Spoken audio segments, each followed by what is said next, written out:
Bruce Lee saw 12 kids. Nobody wanted to teach. What he did next changed their lives forever. The Kids Who Didn't Belong, Los Angeles, 1967. Chinatown, a narrow alley behind a struggling grocery store.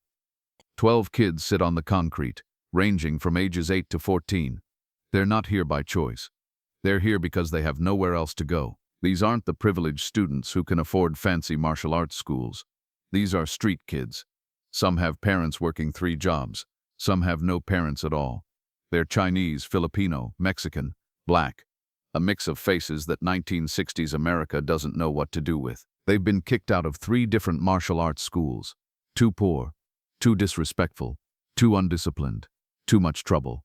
And now they're sitting in an alley, throwing rocks at cans. When a man in a black tracksuit walks past, he stops. He watches them for a moment. Then he asks a question that will change everything. "You kids want to learn Kung Fu?" They look up.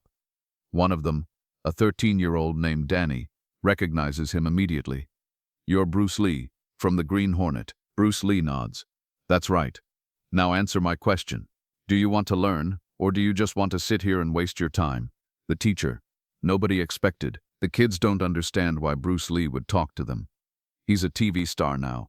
He trains celebrities and wealthy students. He charges good money for lessons. Why would he care about a bunch of alley kids who can't pay him anything? But Bruce Lee sees something in them that nobody else does. He sees himself 15 years ago, angry, lost, looking for purpose. He sees kids who need discipline not as punishment, but as salvation. He sees potential that everyone else calls worthless. "I can't pay you," Danny says honestly. The other kids nod. They've learned not to lie to adults. Lies just make things worse. "Did I ask for money?" Bruce replies. "I asked if you want to learn." That Saturday, all 12 kids show up behind the grocery store. Bruce Lee is already there, waiting. He's laid out a simple training area. Nothing fancy, just a cleared space and some basic equipment he's brought from his school. "First lesson," Bruce says, his voice calm but commanding. "Nobody here is better than anyone else. I don't care about your race, your family, or where you come from. I only care about one thing. Are you willing to work?" The kids nod eagerly. Words are easy. Bruce continues. "Let's see if you mean it." The lesson that broke them. For the next 2 hours, Bruce Lee puts the kids through the hardest physical training they've ever experienced. Push-ups until their arms shake. Squats until their legs burn. Running in place until they're gasping for air. 3 kids quit in the first 30 minutes. They walk away muttering that this is stupid, that Bruce Lee is crazy, that they don't need this. Bruce doesn't try to stop them. He simply says, "The door is always open if you change your mind." 9 kids remain. They're exhausted, sweating, some are crying from the pain, but they don't quit. When the training finally ends, Bruce gathers them in a circle. They collapse to the ground, chests heaving. "Why did I do this to you?" Bruce asks. Nobody answers. They're too tired to think, because the first lesson isn't about Kung Fu, Bruce explains. It's about discovering what you're made of. 3 kids left because they thought martial arts would be easy, fun, like what you see on TV. But real martial arts, real anything worth doing, requires you to push past comfort, past pain, past the voice in your head that says, "I can't." He looks at each of the 9 remaining kids. "You didn't quit. That means you have something inside you that's stronger than pain. That's what we'll build on." A small kid named Marcus raises his hand weakly. "Mr. Lee, why are you teaching us? For real. We can't pay you." Bruce Lee sits down on the concrete with them. When he speaks, his voice is softer, more personal. "When I was young, not much older than you, I was angry all the time, fighting on the streets, getting in trouble. I didn't fit anywhere. Too Chinese for America, too American for Hong Kong. I was lost." The kids lean in, listening. "Martial arts saved my life. Not because I learned to fight. I already knew how to fight. It saved me because it gave me discipline, purpose, something bigger than my anger. Someone took a chance on me when I didn't deserve it. Master Yip Man taught me even though I was a troublemaker. Now I'm taking a chance on you." The training that transformed them.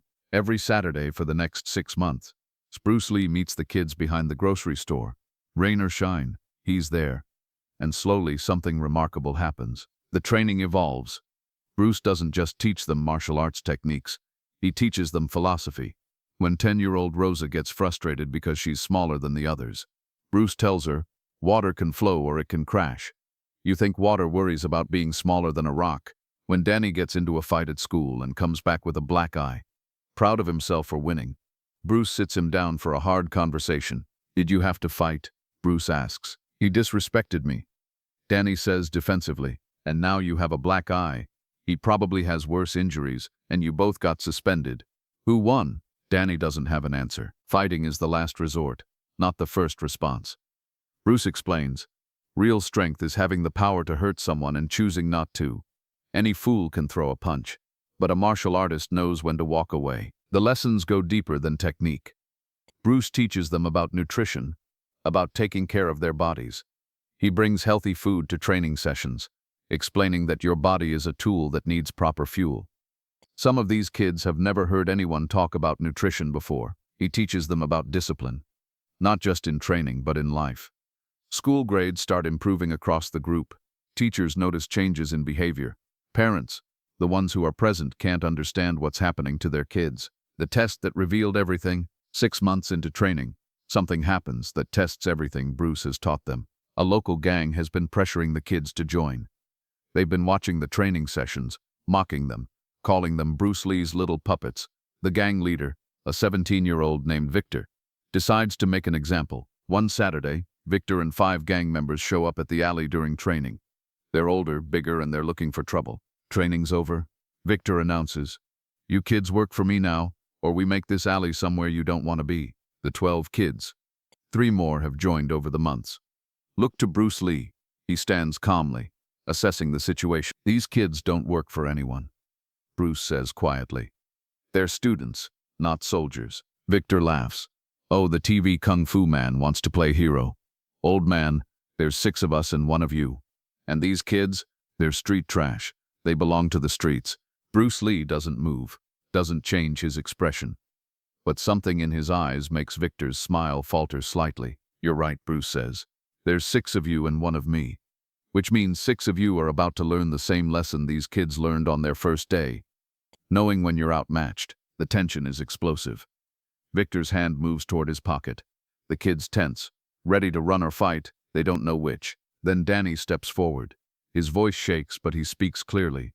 "Mr. Lee, you always said violence is the last resort. Let me try something first." Bruce nods. "Go ahead." Danny turns to Victor. "You said we're street trash. You're right. I was. 6 months ago, I got kicked out of 2 schools. I failed every class. I fought every day. I was nothing." Victor sneers. "And you think some kung fu makes you something?" "No," Danny says. "Kung fu didn't make me something. Mr. Lee teaching me that I'm worth the work that made me something. You want us to join your gang? What do you offer?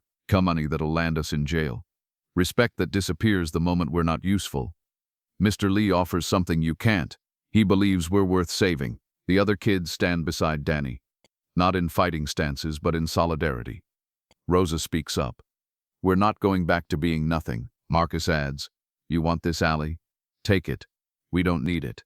We learned what we needed. We're worth more than the streets." The moment that changed everything. For a long moment, Victor stares at the kids. These same kids he's watched for years, always alone, always lost, always available for recruitment.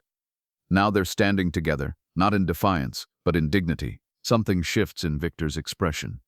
He's only 17, but he's lived a hard life. He recognizes something in these kids, something he lost years ago. Hope. "Bruce Lee," Victor says, his voice different now, less aggressive. "You really teaching them for free?" Bruce nods. "Every Saturday. Any kid who wants to learn, who's willing to work." Victor looks at his gang members, then back at Bruce. "What about kids who are already messed up? Kids who already made mistakes?" Bruce Lee understands what's really being asked. The only kids who are truly messed up are the ones who've given up on themselves. Have you given up on yourself? Victor doesn't answer immediately. His gang members shift uncomfortably. Finally, Victor says, "What time do you start on Saturdays?" 9 a.m. "Don't be late." The next Saturday, Victor shows up, alone. He trains harder than any of the other kids, pushing himself until he vomits from exertion. Bruce doesn't go easy on him, but he doesn't give up on him either. The legacy that outlived the teacher. The Saturday training sessions continue until July 1973, when Bruce Lee dies suddenly. The kids, now teenagers and young adults, are devastated. Bruce Lee wasn't just their teacher. He was the only adult who believed in them when they were nothing. At his funeral, 12 kids stand together, crying.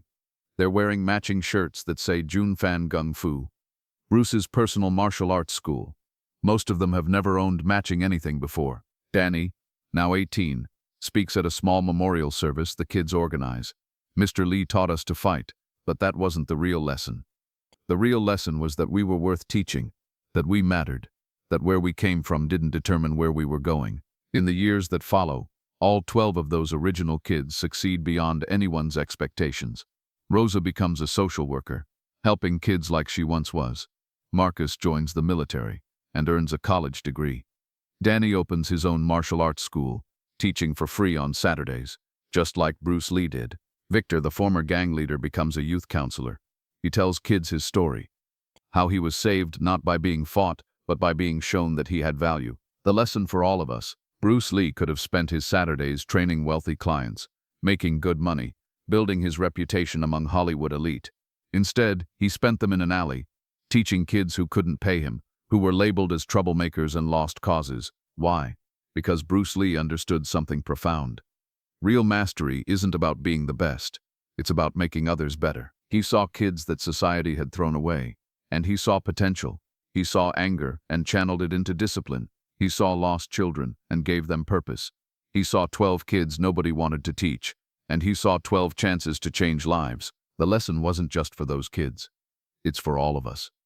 Greatness isn't measured by how high you climb, but by how many people you lift while climbing. Those Saturday training sessions weren't just about teaching martial arts. They were about teaching human worth, about showing kids who'd been told they were nothing that they were actually everything. They just needed someone to believe in them first. Bruce Lee died at 32. But those kids carried his lessons for the next 50 years. They taught their own children. They helped other struggling kids. They created ripples that turned into waves. That's immortality. Not living forever, but creating something that lives forever in the people you touched. 12 kids nobody wanted to teach became 12 adults who changed countless lives, all because one man looked at them and asked, "Do you want to learn?" And when they said yes, he didn't ask for money, credentials, or perfect behavior. He just asked them to work, to believe in themselves, to be water. That was Bruce Lee's greatest fight, not against opponents in rings or on screens, but against the belief that some people aren't worth saving. He won that fight 12 times over, every Saturday, in an alley behind a grocery store, and the world is better for it.